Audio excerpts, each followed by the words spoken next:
नित्यं ध्यायन्ति योगिनः कामदं मोक्षदं चैव ओंकाराय नमो नमः। अज्ञानतिमिरान्धानां ज्ञानाञ्जनशलाकया नेत्रैरुन्मीलितं येन तस्मै श्रीगुरुवे नमः। नमो दुर्वाररागादि वैरिवारनिवारणे अरहते योगिनाथाय महावीराय तायने।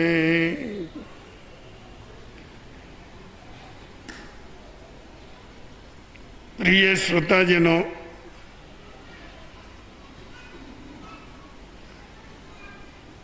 जीवन प्रवृत्ति और निवृत्ति का अर्थ है।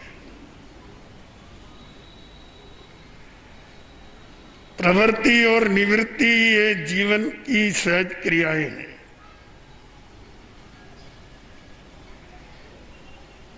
हम कुछ न कुछ निरंतर करते रहते हैं,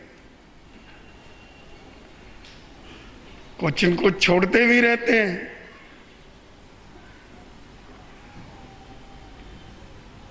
क्या करें, क्या छोड़ें, ये एक प्रश्न है। ये संसार ही बड़ा जटिल है। सच तो ये है कि ये इसको समझ पाना भी एक बड़ी कठिनाई है, क्योंकि यहां पर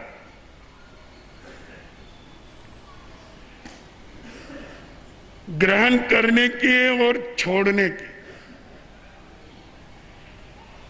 इतने इतने केंद्र हैं, इतने इतने आयाम हैं कि कई बार व्यक्ति बड़ी उलझन में पड़ जाता है और किंग कर्तव्य विमूढ़ बन जाता है।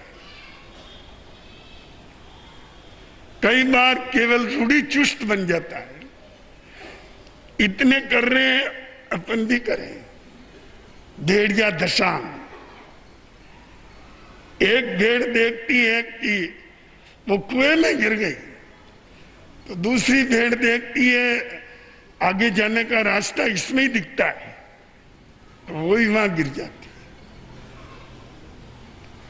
जब व्यक्ति को कुछ सूझ नहीं पड़ता है सही करने का, तो वो भेड़िया दशांग का सहारा लेता है। इतने करते हैं जो अपने को ही करना ना। और कई व्यक्ति केवल परंपरा से बंधे हुए चलते हैं। वो सोचते हैं हमारे पूर्वज पूर्व पुरुष परंपरा में जो करते आए वो कर लें, किस झंझट में पड़े। समझ में ही नहीं आता है क्या करें क्या न करें। ये जो अवस्था है इसको सत्पुरुषों ने मूढ़ता कहा है। इसके लिए एक बहुत कठोर वाक्य है। मैं तो बचता हूं कठोर वाणी से,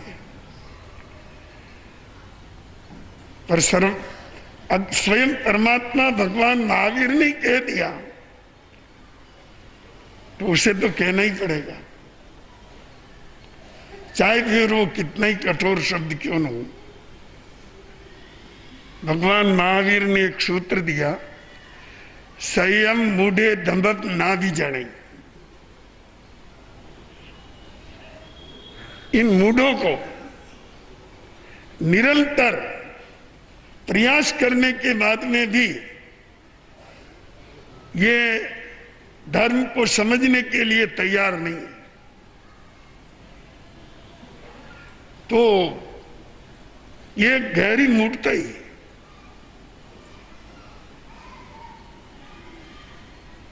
इस उलझन को और इस मूढ़ता को इस जीवन में हम तोड़ पाए। यही साधना है, यही पर्युषण की उपासना है।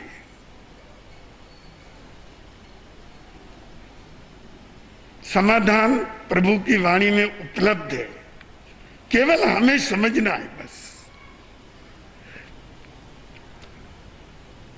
समझने की कोशिश नहीं करते हैं, यही तो अपनी कमी है। परमात्मा ने एक सूत्र दिया, अशुभाय नियत्तनम शुभाय प्रयत्नम, एगो पवत्ति कुज्जा एगो निवत्ति कुज्जा। अब और क्या शेष रह गया है? मानो राजमार्ग मिल गया। भगवान ने कहा देखो, एक तरफ से निवृत्त होते जाओ, एक तरफ प्रवृत्ति करते जाओ। अशुभाय नियत्तनम, जो कुछ अशुभ है, अशुद्ध है, बेकारिक है, दूषित है, अपराध है, पाप पूर्ण है, उनसे निवृत्त होते जाओ। एगो पवत्ति पूजा, शुभ में, श्रेष्ठता में, अच्छाइयों में, सद्गुणों में, सदाचार में, नैतिकता में प्रवेश करते जाओ, उसको अपनाते जाओ। उलझन मिट जानी चाहिए। इतना स्पष्ट निर्देशन होने के बाद में भी अगर हम उलझन में पड़े रहे, क्या करें क्या न करें, ये करें वो करें, तो समझना चाहिए यह हद दर्जे की मूढ़ता है। अशुभ से निकलना, शुभ में प्रवेश करना, दुष्कर्मों से टलना और सत् कार्यों की तरफ प्रवृत्त होना।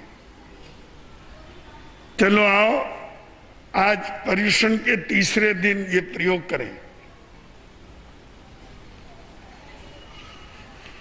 ये बात एक मुक्तक में आज आई कि पर्युषण के अवसर पर एक प्रयोग करें। पर्युषण के अवसर पर एक प्रयोग करें, मन वचन काया का सदुपयोग करें। पर्युषण के अवसर पर एक प्रयोग करें, मन वचन काया का सदुपयोग करें। इनके द्वारा ही बनती है स्वर्ग नरक की राहें।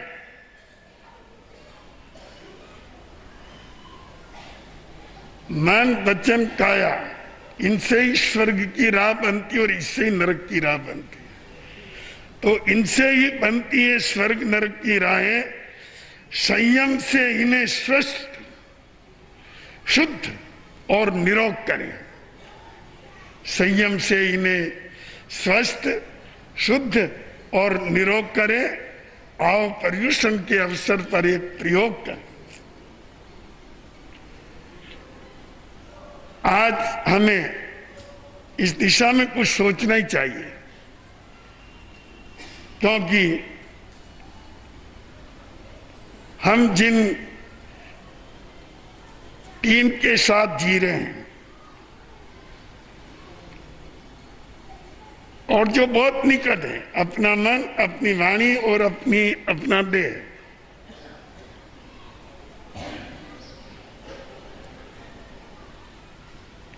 इनको कैसे शुद्ध किया जाए, ये भी एक उलझन है। क्या किसी पानी से धो दिया जाए, साबुन लगा के साफ कर दिया जाए, कहीं नहा लिया जाए, या कुछ खा लिया जाए, या कुछ सिर पर चढ़ा दिया जाए? आखिर उनको शुद्ध कैसे करें? बंधु, इसका भी बहुत ही सुंदर राजमार्ग है। सम्यक दर्शन, सम्यक ज्ञान, सम्यक चारित्र। अपने मन को सम्यक दर्शन से शुद्ध करें। कितना बढ़िया संयोग है और कितनी बढ़िया सुनियुक्ति है। अपने मन को सम्यक दर्शन से शुद्ध करें। संयम सम्यक दर्शन के बिना मन कभी शुद्ध नहीं होगा, क्योंकि मन में ही सारे मिथ्यात्व भरे रहते हैं। गलत धारणाएं मन में ही भरी रहती है। देव गुरु धर्म के प्रति जो विकृतियां हैं अपने मन में, वो वहीं पर है। उनको केवल सम्यक दर्शन से धो सकते हैं, जिसमें हम वस्तु स्वरूप का ज्ञान कर लें। हम देव को इसलिए तो नहीं मानते कि वो हमारा कुछ भला करे। हम तो उनको इसलिए स्वीकार करते हैं, वीतराग को स्वीकार करके क्या है, हम केवल उनको जो परमात्मा बन गए उनको परमात्मा कहते हैं। एक लक्ष्य बनाते हैं, एक केंद्र स्थापित करते हैं कि चेतना की श्रेष्ठता का प्रयाण, तो ये अध्यात्म का अभियान वहां तक चलता रहे। बाकी हम कोई अरियंत सिद्ध से कुछ लेने को थोड़ी आए हैं, कुछ लेना नहीं है। और लेना चाहे तो दे भी कौन, वो तो देने और लेने से मुक्त हो चुके। हमें कुछ लेना नहीं है और हमें उनको कुछ देना नहीं, वो वीतराग है। इतनी बात है, वीतराग को ही वीतराग मानो, रागी को वीतराग मत मानो। जहां वीतरागता नहीं है उनको भगवान करके पूजना, भगवान करके आरती करना, भगवान करके फूल चढ़ाना, भगवान मान करके दूध से नहलाना, पानी से नहलाना, भगवान मान करके उनका श्रृंगार करना, उनको पगड़ बनाना और न मालूम क्या क्या करते हैं। अरे वहां वीतरागता नहीं है, आप समझते क्यों नहीं है? वहां परमात्मा का कोई गुण नहीं है। आपकी बुद्धि ने एक इस तरह का मोड़ ले लिया कि आप उसको भगवान की तरह मानने लग गए। तो बंधुओं, ऐसी तो धर्म के क्षेत्र में, व्यवहार के क्षेत्र में हजारों गलत धारणाएं चल रही है, इसीलिए तो मन दूषित है। तो जो अपनी आदत ऐसी पड़ गई है कि जो कुछ दे सके वो भगवान है,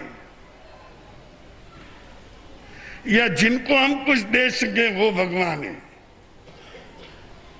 हम क्या दे सके? धूप देवे, दिया देवे, आरती देवे, सुगंधित इत्र देवे, हम इसको दे सके और वो हमको दे सके। कि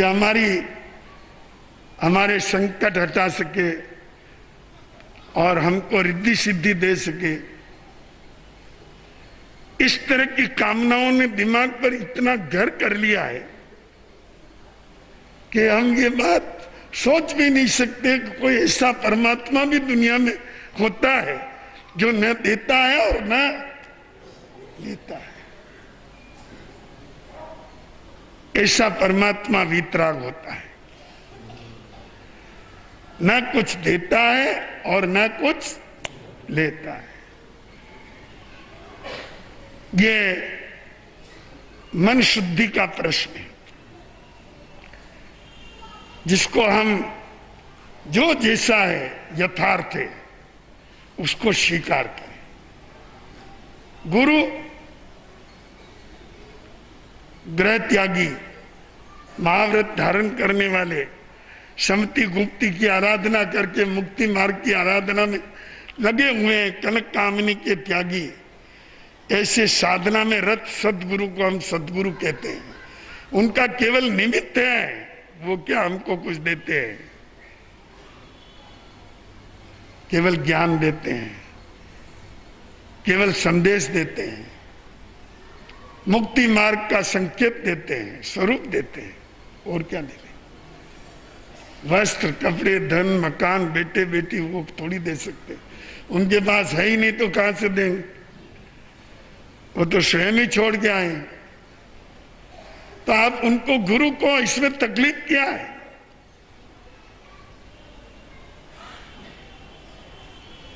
पर दिमाग में कुछ ऐसी बात बन गई है कि जो डोरा धागा लगाए, जंतर मंतर करके कोई कागज का टुकड़ा दे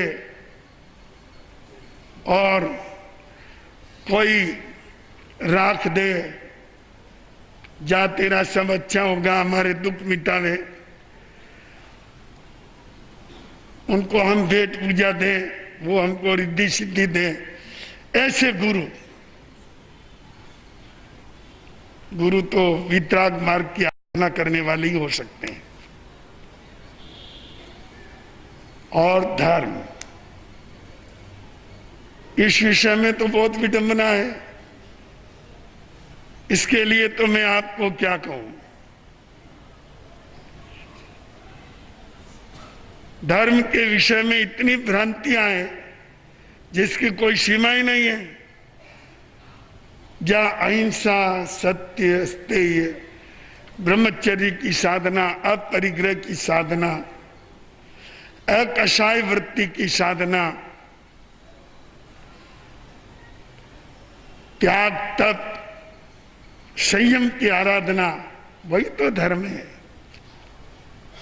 जो आत्मशुद्धि का काम करे, जीवन शुद्धि का काम करे, वो धर्म है। वो तो एक तरह का हमारी बीमारी मिटाने की एक दवा है, जो जन्म जन्मांतरों से जो पापों की बीमारियां ढो करके आ रहे हैं, सत धर्म की आराधना से क्षमा, दया, करुणा, मैत्री, सेवा, परोपकार, सत्य, अहिंसा, अनेकांत, अचौर्य, ब्रह्मचर्य, अपरिग्रह, नवकारसी, पौरसी, दो पौरसी, उपवास, बेला, तेला, पचोला, त्याग, तप, निर्ममत्व भाव, यही तो धर्म है। इससे अलग और कोई धर्म हो नहीं सकता। और अलग कोई चीज धर्म की श्रेणी में आपके दिमाग में बैठी है तो वो गलत है, उसको निकाल देना।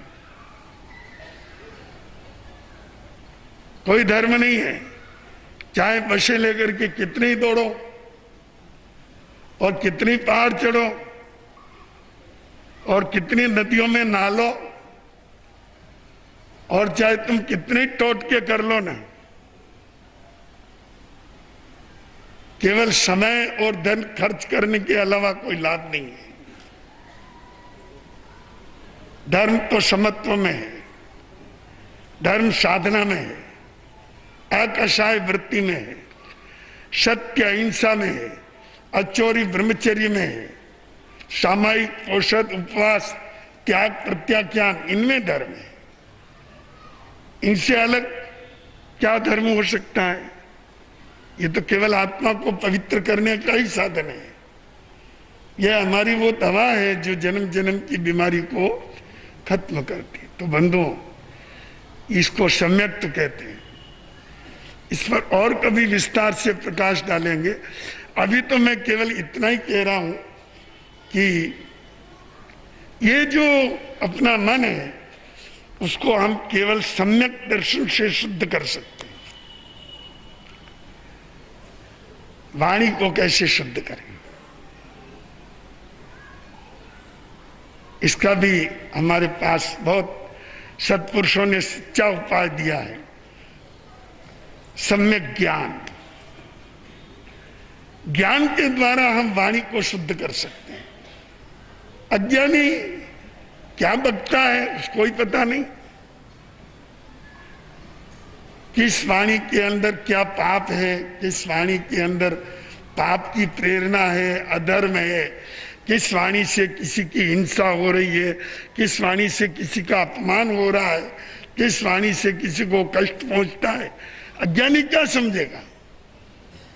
अज्ञानी तो पत्थर फेंकने में लगा रहता है, वचन के पत्थर। वाणी को पवित्र करने के लिए ज्ञान चाहिए, सम्यक ज्ञान चाहिए,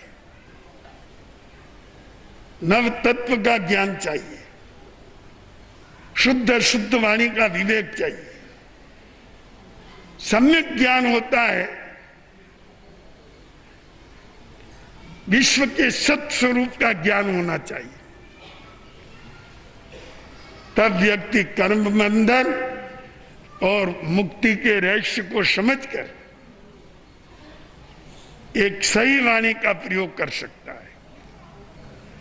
नहीं तो वाणी विज्ञान तो बहुत गहरा है, वचन विज्ञान आसान नहीं है। सत वचन में ट्रेंड होना यह बड़ी मुश्किल बात है। एक शब्द आपको अपने स्थान से विचलित कर देता है। आगे बैठ के बच्ची को मत लाया करो, तरीका नहीं है, ले जाओ ले जाओ इसको कहीं जाओ।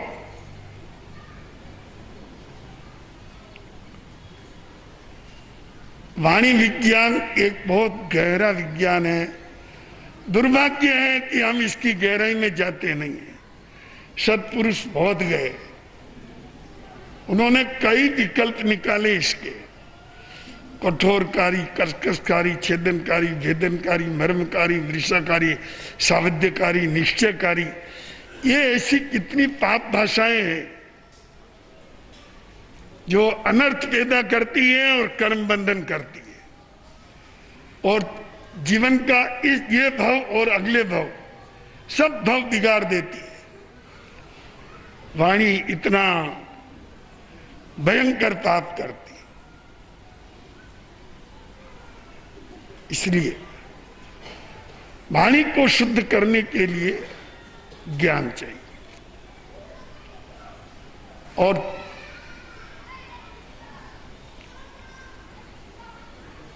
बहन बच्ची को लेके उधर जाओ, ये हलचल करेगी, गड़बड़ करेगी, आप लेके आओ।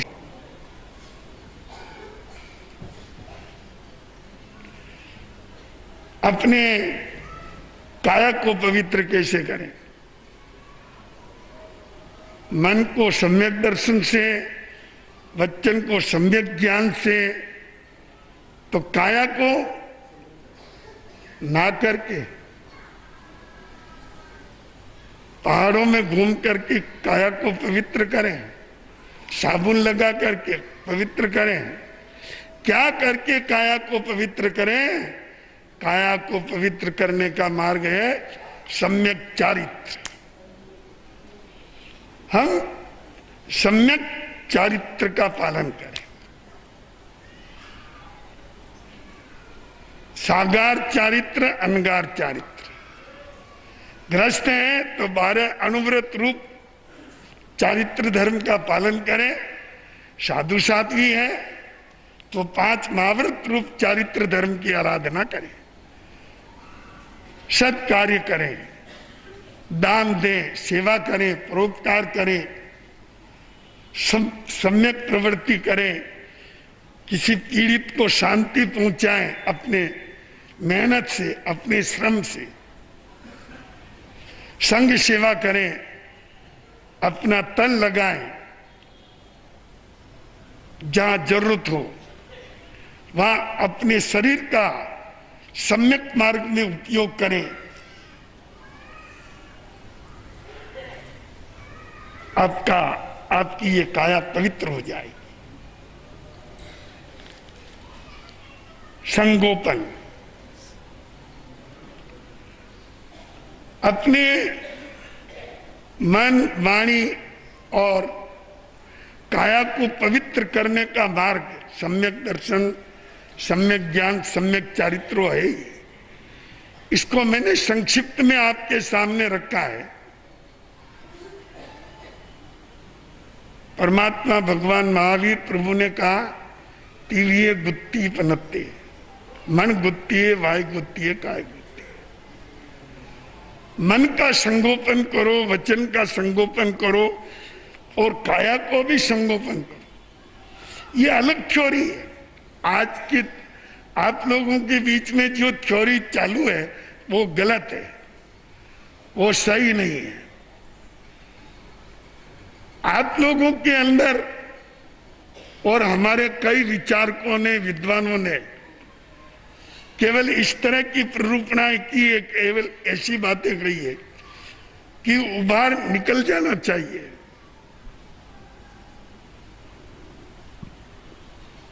जो कुछ मन में हो वो निकल जाना चाहिए, जो वाणी में हो वो निकल जाना चाहिए, जो देह में हो, शरीर के द्वारा जो भी मन, वाणी, वचन, इनमें जो उभार आए, जो प्रवाह है वो निकल जाए तो व्यक्ति को बड़ी शांति मिलती है। पर वीतराग का चिंतन अलग है। उन्होंने कहा नहीं, ये मार्ग गलत है। इससे किसी मन के प्रवाहों को, वाणी के प्रवाहों को, शरीर के प्रवाहों को रोका नहीं जा सकता। एक बार रुक जाएंगे, भड़ास निकाल दी, पर आपको क्या गारंटी है कि ये भड़ास वापस पैदा नहीं होगी? आज नहीं तो कल, कल नहीं तो परसों ये भड़ास तो वापस पैदा होने वाली है। ये समाधान नहीं है भड़ास निकाल देना। मन में जो थी भड़ास निकाल दी, वचन में, काया में। वीतराग का चिंतन अलग है। उन्होंने कहा संगोपन करो, दबा दो।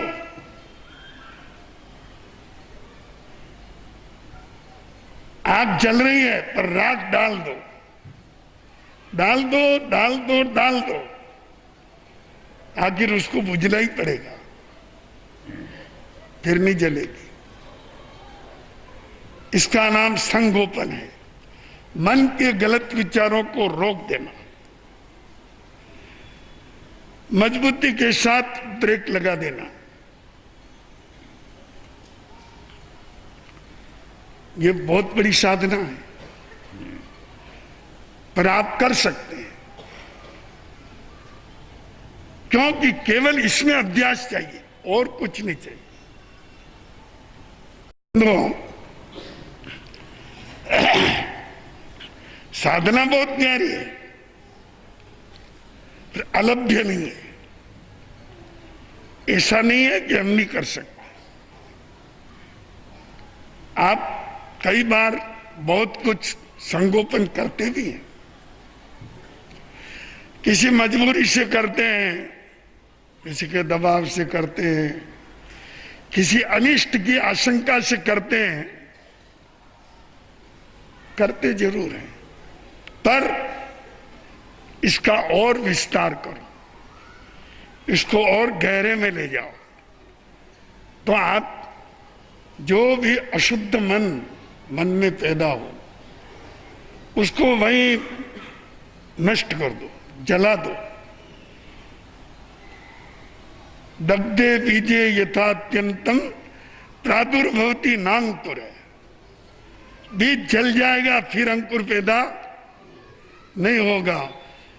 ऊपर से काट लिया तो क्या होगा, वापस आ जाएगा वो। तो संगोपन एक तरह का उसका समाधान है। दबाते रहो, गुस्सा आ गया दबा दो ना, अब कोई कहते भड़ास निकालने दो, नहीं, भड़ास निकालना समाधान नहीं है। दबा दो। बोलने की आ रही है मन में गालियां बकूं, इसकी सब पोल खोल के रख दूं, पर दबा दो। मन वाणी को दबा दो, बोलना ही नहीं, बस धीरे धीरे वो विचार भी खत्म हो जाएगा। शरीर की जीव प्रवृत्तियां हैं, उन प्रवृत्तियों को भी दबा दो। इसको गुप्ती कहते हैं। भगवान महावीर की भाषा में गुप्ती है। मन गुप्ती है, वायु गुप्ती है, काय गुप्ती है। आज पर्यूषण का तीसरा दिन है ना, इसलिए हम इन तीन बातों पर ही ज्यादा विचार कर रहे हैं। मन के प्रवाह को, वाणी के प्रवाह को और शरीर के प्रवाह को, यदि वो अशुद्ध है, यदि वो गलत है, मिथ्यात्व पूर्ण है, कषाय पूर्ण है, पाप पूर्ण है, दबा दो। दबाते दबाते दबाते एक दिन उसका अस्तित्व समाप्त हो जाएगा। प्रयास तो करिए। यही तो मैंने कहा अपने मुक्तक में कि आओ आओ आज एक नया प्रयोग करें, मन वचन काया का सदुपयोग करें, है ना। ये प्रयोग करें कि हम कुछ ऐसी चीजें हैं जिनको हमें दबाना ही पड़ेगा। मन नहीं मानता तो भी दबाना पड़ेगा, जहर का घूंट पीना पड़ेगा, पीते जाओ, तकलीफ नहीं है। और तकलीफ हो तो भी सहन करो, एक दिन वो जहर भी अमृत बन जाएगा, विश्वास रखो। ये वितराग का दर्शन है, ये वितराग का चिंतन है और अनुभव का चिंतन है। बंधु, मुनि दीक्षा के लिए गए, वो एक क्षत्रिय का घर था, उदास और थोड़ी सुस्त थी बहन। मुनि ने पूछा क्या बात है, आज तुम बड़ी उदास और दुखी नजर आ रही हो। उसने कहा पतिदेव सेना में गए हैं, युद्ध चल रहा है, वो जीवित आएंगे नहीं आएंगे इस चिंता में डूबे जा रही हूं। गुरुदेव आप बड़े ज्ञानी हैं और दयालु हैं, करुणा करो, और अगर आपके ज्ञान में कुछ आता हो तो बताओ, तो मेरे मन का संताप टल जाए। इतना विनम्र और इतना समर्पण पूर्वक किया गया आग्रह। मुनि ज्ञानी तो थे, चाहिए तो उनको यह कि भाव आया, सच्चाई उनके ध्यान में आई और रोक देते, भाई मैं गोचरे आया हूं, हार दे रहा हूं, मैं कोई भविष्यवाणी करने नहीं आया, हार। पर उस महिला की अत्यंत आग्रह से, अत्यंत विनम्रता से, अत्यंत मधुर वाणी से मुनि प्रभावित हो गए और उन्होंने कह दिया परसों के दिन तेरे पति आ जाएंगे, इतनी बजे तक पहुंच जाएंगे। क्षत्राणी तो बड़ी खुश हो गई, मानो उसको नया जीवन मिल गया, आनंद विभोर हो गई।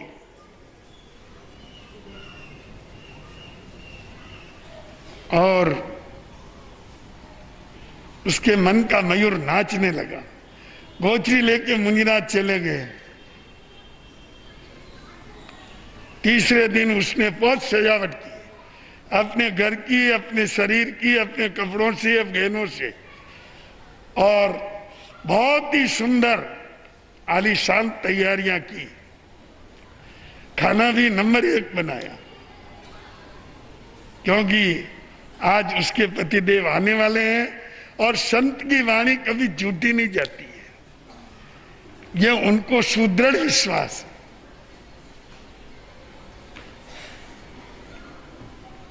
ठीक समय पर उसका पति आ गया और क्षत्राणी ने आरती लेकर के स्वागत किया। पधारिए हो भाग्य। क्षत्रिय घर पे आया तो अद्भुत सजावट, दिवाली भी फीकी जाए और वो स्वयं सब गहनों से सजी हुई और सुंदर वस्त्र धारण करके अपने पूर्ण सौंदर्य को निखार करके खड़ी थी। समझ में नहीं आया उस क्षत्रिय के ये आज इतनी बड़ी तैयारी ये किसके लिए? मेरे लिए तो इसको क्या पता कि मैं आ जाऊंगा। इतने में मुनि आ गए भिक्षा के। क्षत्राणी ने बड़ी वंदना करके स्वागत करके गोत्री का आग्रह किया और वो बहुत बड़ा उनके प्रति विनय कर रही थी। अब क्षत्रिय के समझ में आया ये सारी तैयारी तो इसके साथ लिए है, मेरा तो इसको कुछ पता ही नहीं था ना। किस तरह से ये इसको झुक झुक के नमन कर रही है, कितने मधुर भाव से ये आहार लेने का आग्रह कर रही है, कितना इनका अभिनंदन कर रही है और कह रही है कि बस मेरी भावना सफल हो गई। ये देखकर क्षत्रिय ने कहा, क्षत्राणी ये कौन है? ये गुरु है। ये सारी तैयारी इनके लिए की ना?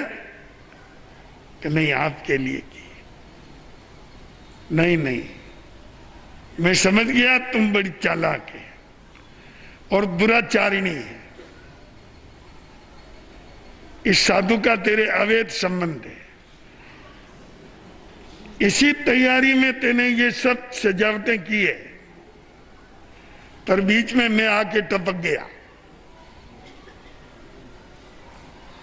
उसने कहा, पतिदेव ऐसा मत बोलो, हरगिज मत बोलो, ये तो महान संत है, बड़े ज्ञानी सत्पुरुष हैं और परम त्यागी है। आप इनके लिए ऐसे अशुद्ध शब्द मत बोलो। मैंने ये सारी तैयारी मात्र आपके लिए की। क्यों? तुझे पता था कि मैं आने वाला हूं? कैसे पता था? एक दिन मैं बहुत दुखी होकर के बैठी और मुनिराज गोचरी आ गए। मैंने अपना दुखड़ा इनके सामने रोया तो इन्होंने कहा, परसों तेरे पति देव आ जाएंगे। तो मैंने ये सारी तैयारी की आपके स्वागत के लिए। ये सब कृपा इस मुनि की है। ये नहीं कहते तो मैं क्या जानूं? ये परम ज्ञानी सत्पुरुष हैं। क्षत्रिय ने कहा, बातें मत बना, ऐसी बातें तो मैं बहुत समझता हूं,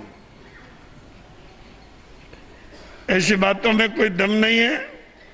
सच्चाई तो यह है कि दुराचारिणी है और ये भी भ्रष्ट है साधु के रूप में। उसने कहा, महाराज तुमने कहा इसको परसों तेरे पति आ जाएंगे। कहा क्या तुम जान गए? कहाँ जान गए? किससे जाने? गुरु का दिया हुआ ज्ञान है, उसके द्वारा जान लिया। बहुत दुखी थी तो करुणा आ गई। मैंने कहा, शांत रह बहन, तेरे पति परसों आ जाएंगे, यही काम है। आप ऐसे ज्ञानी हैं, ज्ञानी है तो बताओ, ये मेरी घोड़ी खड़ी है, अभी तुम्हारे ज्ञान की परीक्षा ले लेता हूं, या तुम्हारा ज्ञान सामने आ जाएगा या तुम दोनों का पाखंड सामने आ जाएगा। फैसला करो, अभी जा नहीं सकते। मुनिराज ने कहा, हमको ऐसा कुछ कहना उचित नहीं है, अब उचित नहीं है। जब तुम तुम्हारी प्रेयसी को तो सब कह रहे, बताओ क्या जन्मेगा? अपने को रोक नहीं सके, बोले बछड़ा होगा, चारों पांवों में सफेद कलर होगा, यहां पर भी सफेद कलर होगा। हम भी इधर ही विचरण कर रहे हैं, बछड़ा हो देख करके फिर आ जाना। अगर हम गलत होगा तो तुम सजा दे सकते हो, और सही हो तो तुमको मानना पड़ेगा। क्षत्रिय ने कहा इतनी देर कहाँ है, एक तलवार का झटका लगाया और घोड़ी काट दी। पेट काट करके बछड़ा निकाला, वैसा ही था जैसा साधु ने कहा।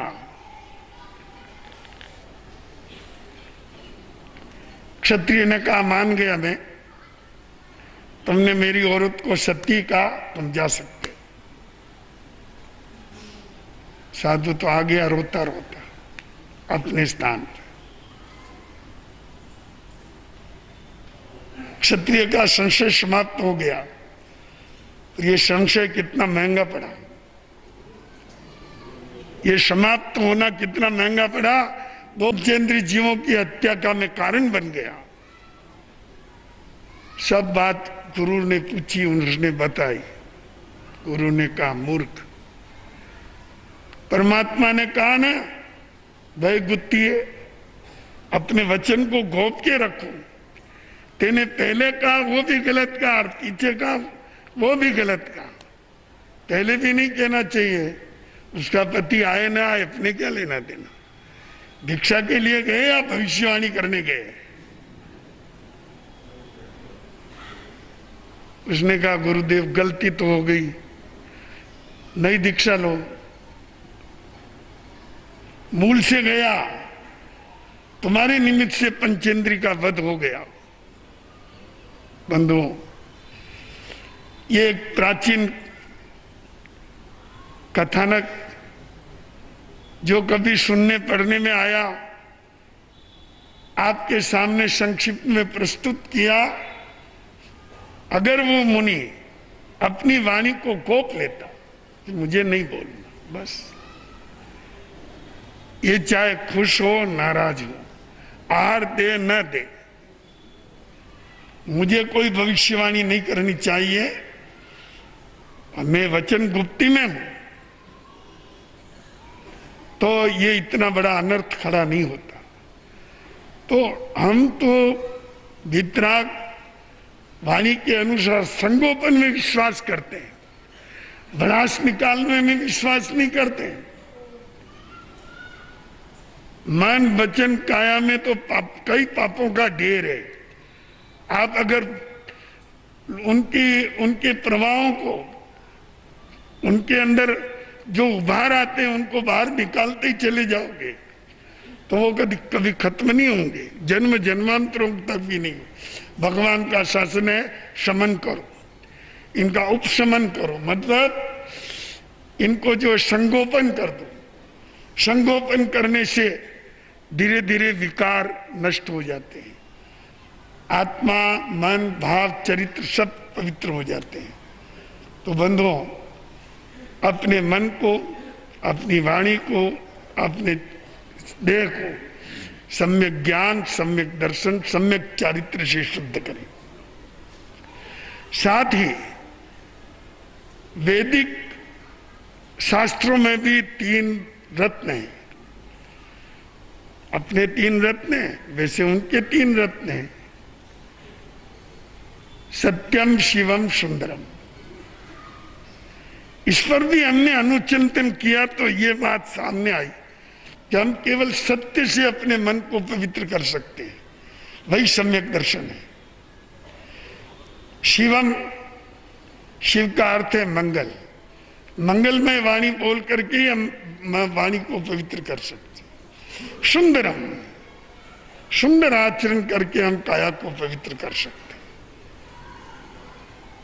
वैदिक संस्कृति के अनुसार भी हम अपनी मन वाणी और शरीर को सत्यम शिवम सुंदरम के द्वारा पवित्र करके इसका इनको पाने का सच्चा लाभ उठा सकते हैं। आज पर्वाधिराज पर्युषण के तीसरे दिन हमने आपके सामने अपने ही जीवन के साथ जुड़ी हुई चीजें, ये अपना मन, अपनी वाणी और अपना देह, इससे अलग तो अपन कहीं जा ही नहीं सकते ना। जा सकते हो क्या? मैं कह दूं तुम यहां से चले जाओ, मन, वाणी और शरीर को यहीं रख जाओ, ये तो अपने साथ ही रहने वाले हैं जब तक अपना आयुष्य है, और जब ये छूटेंगे तब छूट ही जाएंगे। तो इनके साथ हम बहुत जुड़े हुए हैं, दिन रात जुड़े रहते हैं। तो इनका पवित्र होना, शुद्ध होना, इनका सात्विक होना और इनका सद्गुणों से भरे रहना बहुत जरूरी है। इसमें ही अपने जीवन का सच्चा आनंद निहित है और इसी में अपने मानव जीवन की सफलता निहित है। आज के प्रवचन का यही सार है, आत्मसात करें, आनंद ही आनंद। हाँ, कल बड़ा कल्प है, बड़ा कल्प का विस्तार पूर्वक अर्थ तो कल बताऊंगा। आज केवल इतना ही कहना चाहता हूं कि तमाम भाई बहन, संवत्सरी के पहले का अभ्यास का दिन है। अधिक से अधिक उपवास की आराधना करें, पोषण करें और साधना करें। नहीं तो कम से कम 5-5 सामयिक तो करें। बड़ा कल्प कल है और पक्की आज है ना? हाँ, पक्की आज है। और पक्की पर्व आज है। पर्युषण के बीच में आया हुआ पक्की पर्व परम श्रेष्ठ है। आज भी सब प्रतिक्रमण की आराधना करें और कल बड़े कल्प की आराधना करें। गुरु आरती तन्मयता के साथ।